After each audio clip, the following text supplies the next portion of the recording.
예배를 인도하면서 제 소망이 있다고 한다면 우리 예배 가운데에 성령께서 역사하시는 것들이 경험되기를 원해요. 물론 영은 안 보이지만 우린 충분히 느낄 수가 있어요. 성령께서 지금 내 안에 역사하고 계시다. 그리고 우리 가운데에 역사하고 있다. 이것이 느껴지는 그 성령 역사가 넘치는 그러한 예배가 됐으면 참 좋겠어요. 그러기 위해서는 가장 중요한 것이 우리 마음속의 사모함입니다. 주께서 원하시는 예배는 상한 심령의 예배라고 그랬어요. 상한 심령의 예배. 나 멀쩡해. 아무렇지도 않아. 난 주님이 안 도와주어도 괜찮아. 내 삶은 모든 게 안정되고 또 준비가 다 돼 있어. 이런 마음이 아니라 모든 조건이 다 완벽해도 하나님의 은혜가 아니 못 삽니다. 주의 은혜가 필요합니다. 주의 도움이 필요합니다. 저는 죄인입니다. 이렇게 정말 그분을 사모하는 마음 가지고 예배할 때에 주님은 그 마음 속에 은혜를 영으로 임하시고 또 그러한 사람이 모인 공동체 안에 은혜가 임하게 되어지면 그 예배를 통하여서 영이 회복되고요. 영과 더불어 육체도 회복되어지고 오늘 우리가 하나님께 역사하시는 것을 영적으로 감동으로 느낄 거예요. 그런 예배를 꿈꿉니다. 그래서 좀 부탁하기는 여러분들이 찬양 드릴 때에도 최선을 다해서 제가 가끔 얘기하자면 이 마이크 안 쓰고 싶어요. 이게 안 쓰면 여러분이 크게 하시대요. 제가 크게 하니까 여러분이 안 하시고 제가 안 하면 여러분 크게 하시고 그런 게 자꾸 느껴져가지고 이걸 안 써버릴까? 그러면 훨씬 더 은혜로울 것 같아. 저의 소리와 여러분 소리가 함께 어울려져서 예배할 때에 참 아름답겠다 이런 마음을 많이 먹습니다.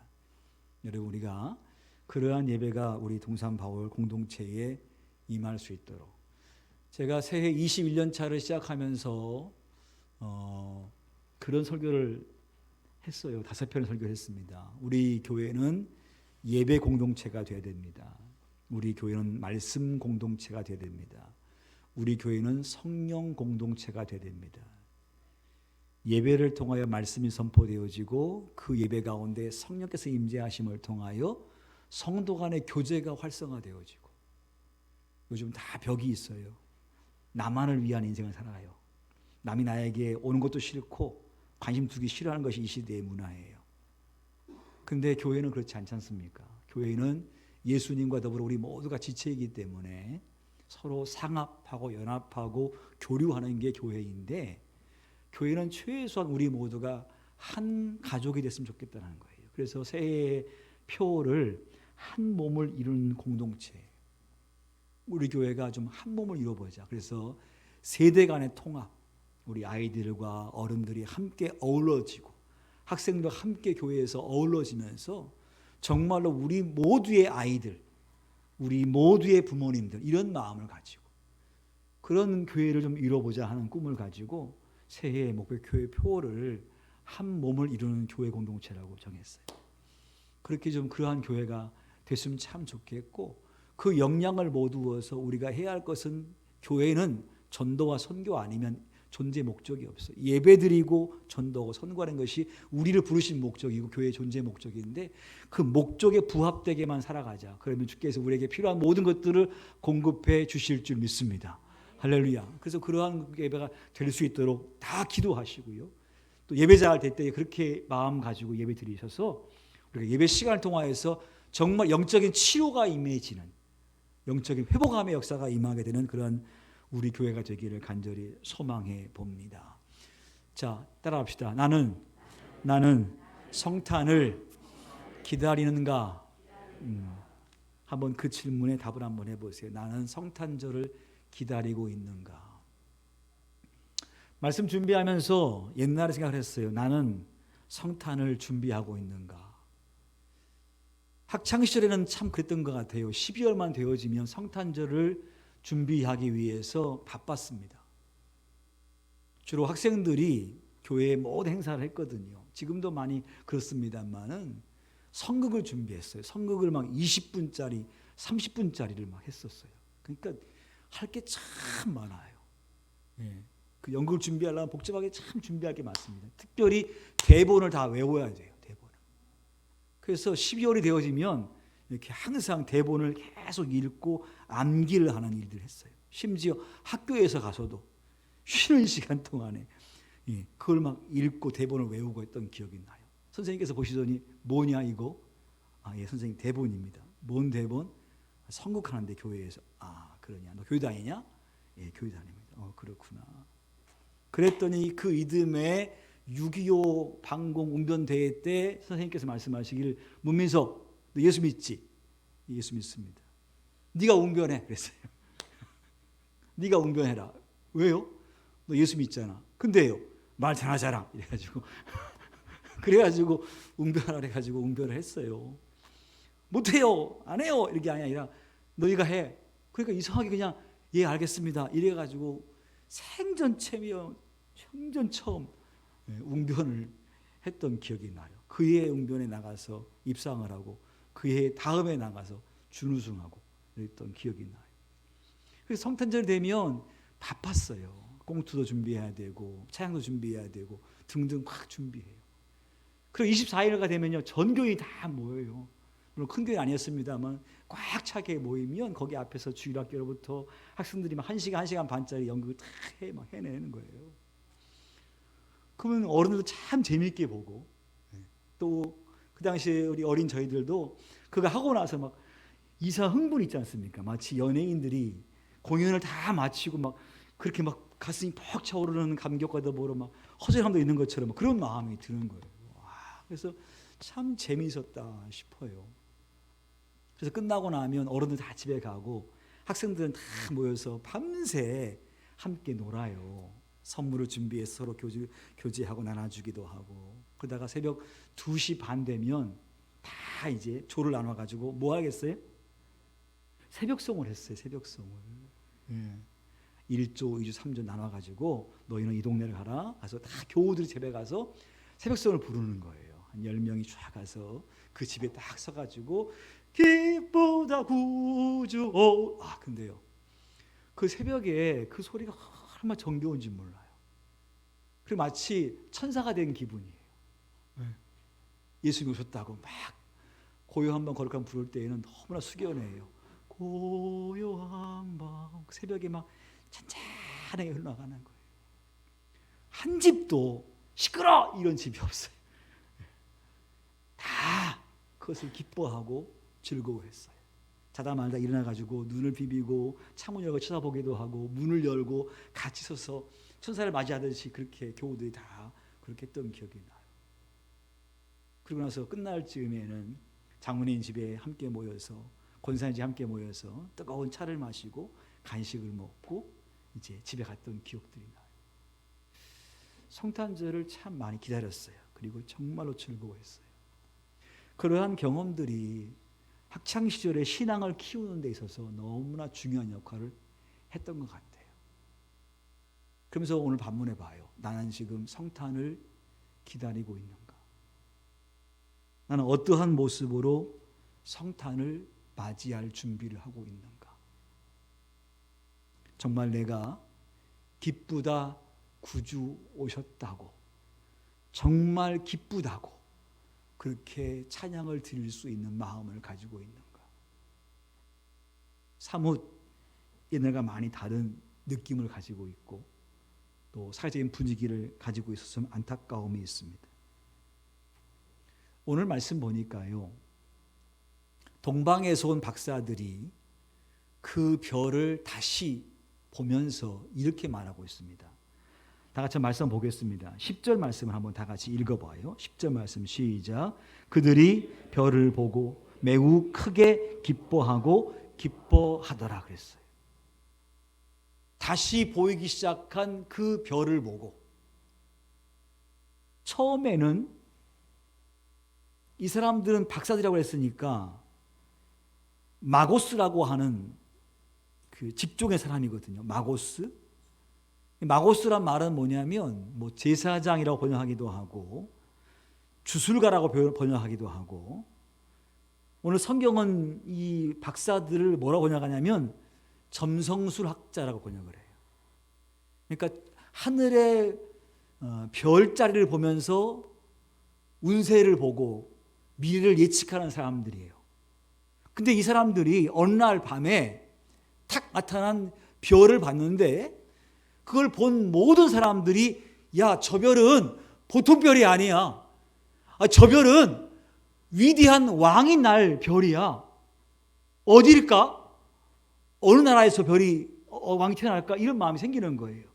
여보게 보통 별이 아닌데 우리 모두 저 별을 찾아가서 그 왕에게 경배하면 어떻겠는가? 맞아, 그렇게 해야지 라고 생각하고 페르시아에서부터 바벨로니아부터 1800km의 낙타를 타고 밤마다 떠있는 별을 보고 찾아왔어요. 어디까지 왔냐면 이스라엘까지 왔고, 이스라엘 왔으니까 당연히 저 별은 왕의 별이기 때문에 왕궁에 가면 그 왕의 아들이 있겠다 싶어서 갔지 않습니까? 그 왕궁으로. 그래서 그 당시에 헤롯을 만났습니다. 왕이시여, 우리가 동방에서부터 온 박사들인데 태어나신 아기 왕이 어디 계십니까? 라고 묻는 거예요. 헤롯이 깜짝 놀라는 거예요. 무슨 왕? 무슨 아기? 아니, 우리가 왕의 별을 보고 왔습니다. 분명 왕궁 아닙니까? 그럼 여기에 아이가 있지 않겠습니까? 아니라는 거지 않습니까? 이상하다 하고 밖에 나와 딱 봤더니 다시 그 별이 보이는 거예요. 그 별을 딱 본 순간에 그들이 매우 크게 기뻐했다는 거예요. 저기 있다 별, 따라가자 하고 따라가는 거예요. 그리고 아기 예수가 누워 계신 그 집 위에 별이 멈추자 그들이 그 집으로 들어가지 않습니까? 헤롯은요, 멘붕이 왔어요.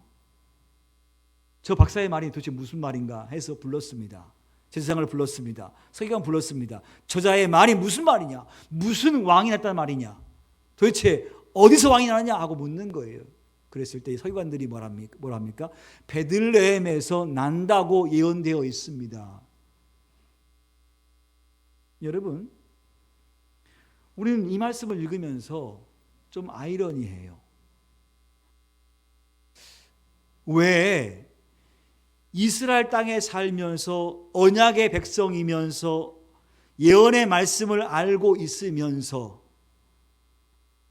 가장 먼저 아기 예수가 메시아가 오실 것을 가장 먼저 알아야 할 사람들인 서기관과 제사장과 더불어 유대 사람들과 왕은 왜 아직까지 까마득하게 그 사실을 모르고 있는데 저 먼 나라, 하나님 믿지 아니하는 나라 백성의 박사들이 그 멀리서 와서 먼저 그 아이를 찾고 있을까? 그들은 그 별을 다시 보고 매우 기뻐했는데 왜 오늘 여기 언약의 백성인 왕과 더불어 많은 제사장들은 전혀 기뻐하지 않고 놀라워하지도 않고 도리어 어떻게 그 예수를 죽일까 생각하고 있을까 하는 거죠. 왜 우리는 먼저 부르심을 입었고 하나님의 언약을 받았으며 믿음 안에 살고 있는데 왜 아기 예수의 오심에 대해서 우리는 혹시나 안 그런 분도 계시겠습니다만은 아무 감각이 없고 그분을 어떻게 경배할까? 내가 어떻게 그분을 맞이할까? 내가 어떻게 감사해야 될 것인가? 어떠한 모양으로 그 앞에 경배할 것인가? 라에 대한 고민은 왜 전혀 하지 않고 있는가? 라고 한다면 그 당시에 서민이었던 그들과 지금의 서민인 나는 무슨 차이가 있으며 왜 하나님께서는 선민에게 먼저 보이지 아니하시고 저 멀리 하나님 모르는 이방 사람에게 그걸 보여서 나로 하여금 그것을 알게 했던가? 사실 참 부끄러운 일이에요, 여러분.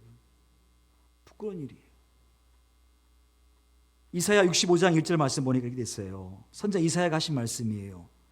나는 나를 구하지 아니하던 자에게 물음을 받았으며 나를 구하지 아니한 자에게 물음을 입었다 그랬어요. 이사야 예언의 말씀이에요. 그러니까 이방 사람들은 평소에 하나님을 구하지 않았습니다. 하나님 몰라요. 근데 그들이 지금 와가지고 묻기를 왕이 어디 계십니까? 라고 묻는 거예요. 이사야 예언의 말씀이 그대로 맞는 것처럼 느껴져요. 나를 찾지 아니하던 자들에게 찾아냄이 되었으며, 이방인들은요 하나님 찾지 않았습니다. 근데 그들이 와가지고 예수 찾는 거예요. 그 아기가 어디 계십니까? 왕이 어디 계십니까? 함으로 그들이 찾았습니다. 내 이름을 부르지 아니한 나라에게 내가 여기 있노라, 내게 여기 있노라 하였노라 그랬어요. 이방인들에게 주께서 내가 여기에 태어났어, 내게 와서 경배해라고 말씀하시는 거예요. 여러분, 이것은요 충격입니다. 그냥 넘어갈 사항이 아니고 충격이에요.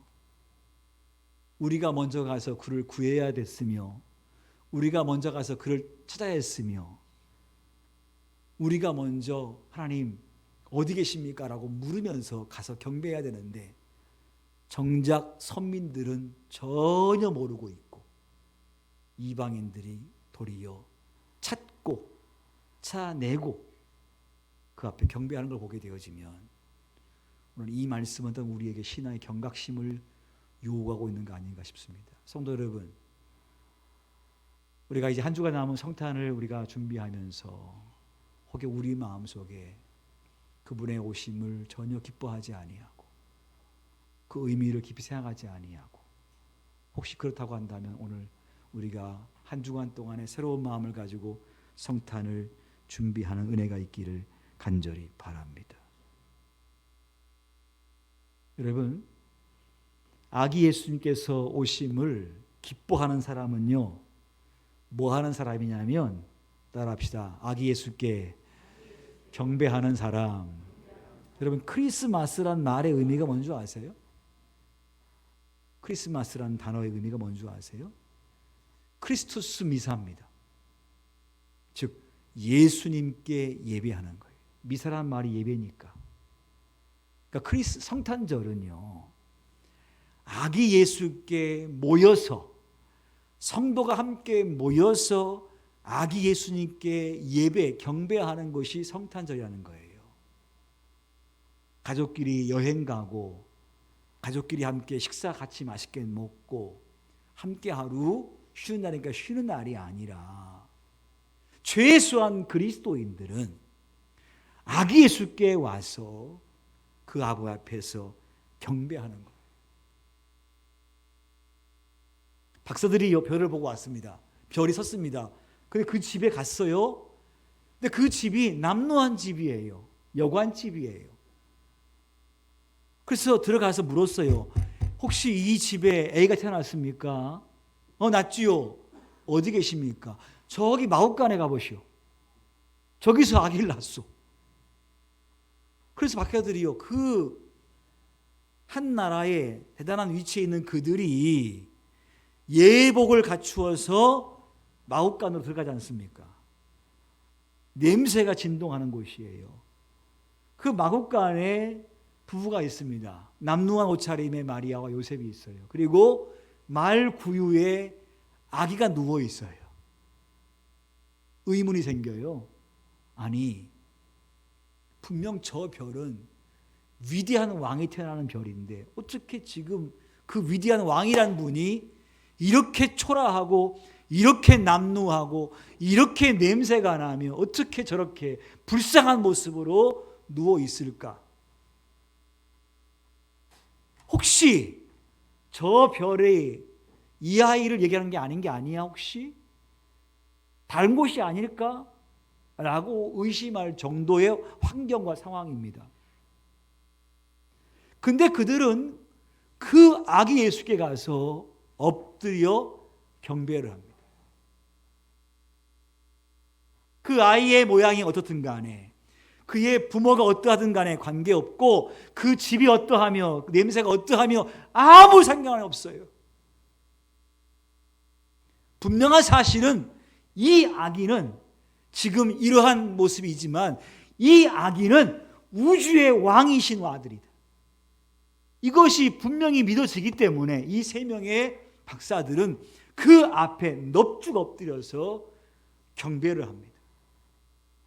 남들은 몰라도 최소한 자기들의 지식 안에서는 이 아이는 존귀한 자라는 거예요. 존중과 존경을 다 표해도 모자랄 뿐인 걸 알기 때문에 그 나이든 노 박사들이 그 아기 예수께 최선의 경배함으로 예배드리는 거잖아요. 성도 여러분, 우리가 최소한 주께 예배할 때예요. 내가 지금 예수님을 어떻게 알고 있나요? 내가 지금 찬양하고 경배하는 그 예수님을 어떠한 분으로 인정하고 계십니까? 내가 인정하는 가치만큼의 예배를 드립니다. 내가 믿는 신앙의 만큼의 예배를 드립니다. 정말 그 예수님이 내 인생의 구원자시고 그분이 없이는 살 수 없으며 그분의 은혜가 아니고선 결론적으로 사실을 진짜 안다고 한다면 우리는 반드시 이 박사와 같이 우리의 삶이 아무리 힘들고 어려워도 이 박사와 같이 그 예수님께 바짝 엎드려서 경배를 드릴 거예요. 그러나 그렇지 아니하면, 이 확신이 없으면, 아니 이렇게 초라할 수가 있어? 아니 무슨 위대한 왕의 모습이 이 모양이야? 그래서 그분에게 최선을 다하지 않을 거예요. 여러분, 아기 예수의 오심을 기뻐하는 사람은요, 성탄절 날 아기 예수께 와서 그리고 내가 할 수 있는 바 최고의 존중의 모습으로 그분께 바짝 엎드려 그 아기께 경배하는 자가 아기 예수의 오심을 기뻐하는 성도인 줄 분명히 믿습니다. 이번 성탄절 예배에 우리가 최소한 영적으로 그러한 마음을 가지고 중심을 다한 마음을 가지고 그 아기 예수의 오심을 예배할 수 있는 여러분 되시기를 간절히 축원합니다. 또 한 가지 뭐예요? 박사들이요, 그 경배한 후에 그 아기께 선물을 세 가지 드립니다. 첫 번째가 뭐였어요? 크게 뭐였어요? 황금이었어요. 두 번째는 뭐였어요? 유향이었습니다. 세 번째는 뭐였어요? 모략이었어요. 참 신기해요. 아니 하나님을 모르는 사람들이 우리처럼 정확히 모르거든요. 우리는 지금 다 알아요. 예수 그분이 누구신지를 알아요. 그분이 이 땅에 오셔서 무엇을 한지도 알고 있고 다 알아요. 다 알기 때문에 마땅히 그분께 황금을 드려야 되고 유향을 드려야 되고 몰약을 드려야 되는 걸 분명히 알고 있어요. 우리는 알아요. 근데 이들은요, 이방 사람들이에요. 예수님에 대해서 앞으로 될 일을 다 모르는 사람들이에요. 근데 그들이 준비한 선물은 바로 이런 거예요. 황금, 당신은 왕이십니다. 그런 의미거든요. 황금, 당신은 최고의 왕이십니다. 유향, 당신은 하나님의 거룩한 신성하신 분이십니다. 유향의 선물의 의미가 그 의미가 있는 거예요. 유향은 하나님의 신성을 의미해요. 모략은 뭐예요? 시신에 뿌려서 냄새를 잡고 부패를 막는 거예요.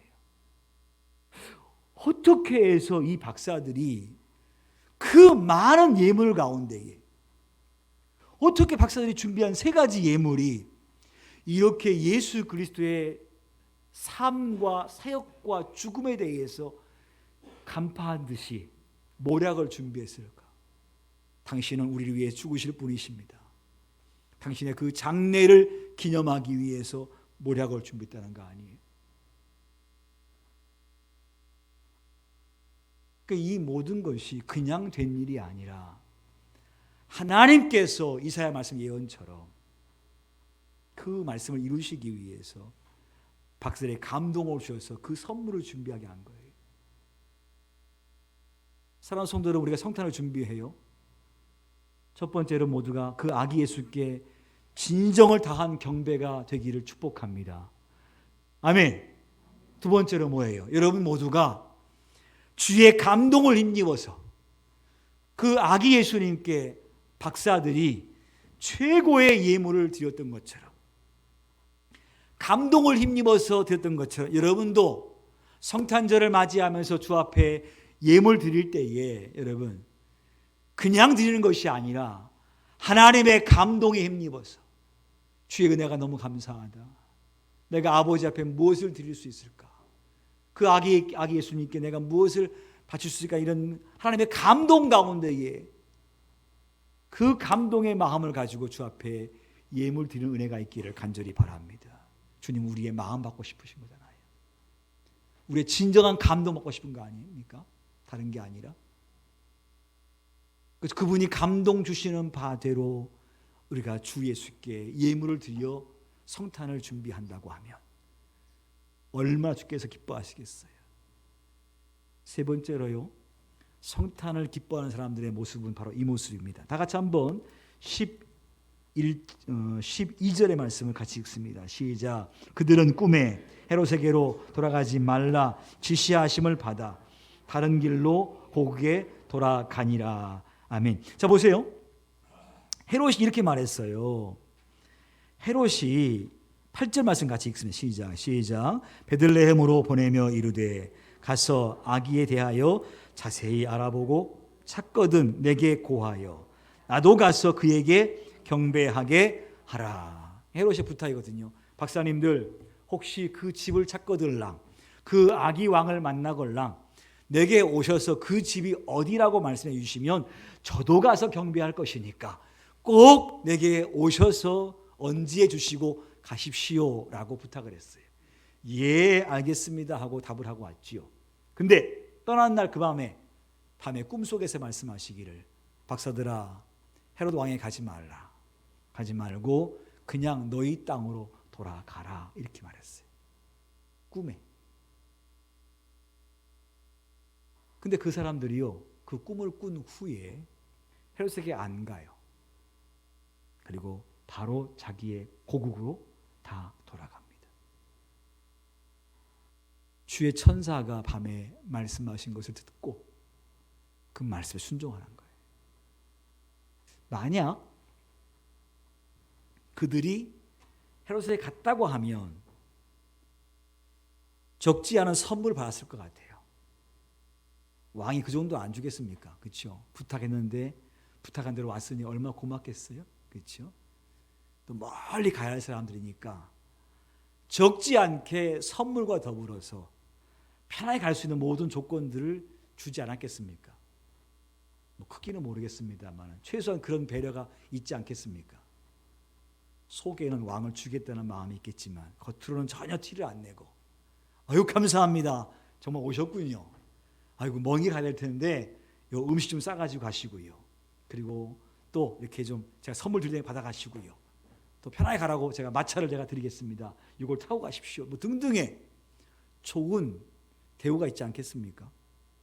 충분히 머릿속에 계산할 수 있어요. 가면 좋은 거 많이 받을 수 있겠다. 할 수 있거든요. 근데 안 가는 거예요. 아기께 진정을 다하여 경배한 사람은 내 눈에 이익이 많이 보여도 이익 따라가지 아니하고 그날 밤에 주의 천사가 돌아가지 마십시오. 가서 말하지 말고 고국으로 하십시오. 라고 했을 때 세상 것 얻으려고 하지 아니하고 그 말씀대로 곧장 가는 거예요. 아기를 경배한 사람은요 하나님의 지시를 따라서 움직이는 삶을 살아가게 되는 줄 믿습니다. 성도 여러분, 이제 한 주 남은 성탄절을 준비하면서 여러분 모두가 먼저 우리가 부르심을 입었어요. 우리 모두는 것을 알고 있습니다. 그러면 우리 가장 먼저 주님께 최고의 기쁨으로, 최고의 감사로, 최선의 경배함으로 예배할 수 있기를 간절히 소망하고 그분이 오셔서 나의 모든 죄를 사해 주셨으니 우리 또한 이제는 죄 가운데 살지 아니하고 주의 말씀을 순종함을 통하여서 믿음의 길을 잘 살아가는 우리 모두 되기를 주의 이름으로 축원합니다.